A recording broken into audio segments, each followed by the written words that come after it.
जीवन में गुरु का अत्यंत महत्वपूर्ण स्थान होता है। हमारे शास्त्रों में भी कहा गया है कि बिना गुरु के ईश्वर भी नहीं मिलते, जिसकी महत्वता का ज्ञान आपको इस कथा के जरिए मिल जाएगा। हम सभी के जीवन में गुरु का स्थान सबसे अहम माना जाता है।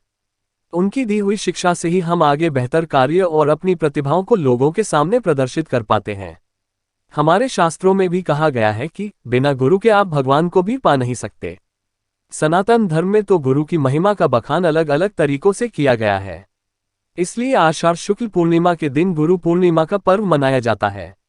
इस दिन हर कोई अपने गुरु की पूजा करता है, लेकिन इस पर्व को महर्षि वेदव्यास के जन्म के खास मौके पर मनाया जाता है।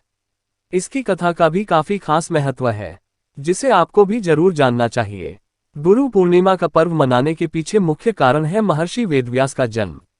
महर्षि वेदव्यास भगवान विष्णु के अंश के रूप में धरती पर आए थे। उनके पिता का नाम ऋषि पराशर और माता सत्यवती थी। उन्हें बाल्यकाल से ही अध्यात्म में काफी रुचि थी, जिसको पूरा करने के लिए उन्होंने अपने माता पिता से प्रभु दर्शन की इच्छा प्रकट की और वन में जाकर तपस्या करनी शुरू कर दी। लेकिन उनकी माता ने इस इच्छा को मना कर दिया। महर्षि वेदव्यास ने अपनी माता से इसके लिए हठ किया और अपनी बात को स्वीकार करा लिया। लेकिन उन्होंने आज्ञा देते हुए कहा कि जब घर का ध्यान आए तो वापस हमारे पास लौट आना। इसके बाद वेदव्यास तपस्या हेतु वन चले गए और वहां जाकर उन्होंने कठोर तपस्या की। इस तपस्या के पुण्य के तौर पर उन्हें संस्कृत भाषा में प्रवीणता हासिल हुई, जिसके बाद उन्होंने चारों वेदों का विस्तार किया, महाभारत, 18 महापुराणों और ब्रह्मास्त्र की रचना की। उन्हें वरदान प्राप्त हुआ। ऐसा कहा जाता है कि किसी न किसी रूप में हमारे बीच महर्षि वेदव्यास आज भी उपस्थित है।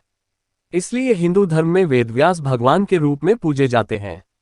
आज भी वेदों का ज्ञान लेने से पहले महर्षि वेदव्यास का नाम सबसे पहले लिया जाता है। गुरु पूर्णिमा के खास मौके पर आप भी महर्षि वेदव्यास की पूजा करें और उनकी कुछ अहम बातों को जरूर जानें, जिसका प्रभाव आपके आने वाले भविष्य को बेहतर बना सकता है। गुरुर्ब्रह्मा गुरुर्विष्णु गुरुर्देवो महेश्वरः गुरुः परब्रह्म तस्मै श्री गुरुवे नमः।